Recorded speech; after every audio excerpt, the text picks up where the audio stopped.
मग मी तेव्हा तैसाची सत्वरी गेलो पीर मौलाना दरबारी. मुजावर इस्मूस ही वार्ता सारी कळविली अत्यादरी एकांती.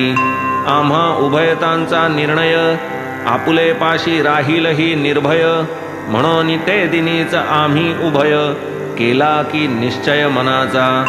की ही समर्थ साईंची छबी आपुले येथेच ठेविली जावी. स्वये आपणा समर्पावी तेणेच ती ठायी पडेल. तव त्या कृतनिश्चयानुसार केली ती प्रतिमा आपणा सादर. पाहून आपुले जेवण तयार तैसाच मी सत्वर परतलो.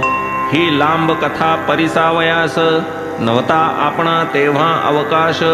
पुढे मागे कथूती सावकाश धरून हा उद्देश गेलो मी.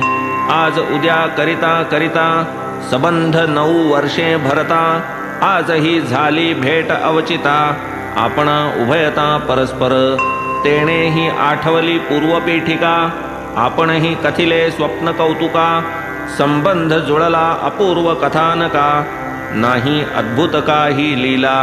आता एक दुजी कथा सावध चित्ते परिसिजे श्रोता. साई कैसे प्रेमळ भक्ता अति सप्रेमता वागवीत. जया परमार्थी खरी गोडी तयांची साईस मोठी आवडी. वारुनी सर्व तयांची साकडी स्वानंद जोडी देतया. ये अर्थीचा अनुभव गोड बाळासाहेब देवांची होड. पुरविली पुरवूनी तयांचे कोड दिधली त्या जोड भक्तीची.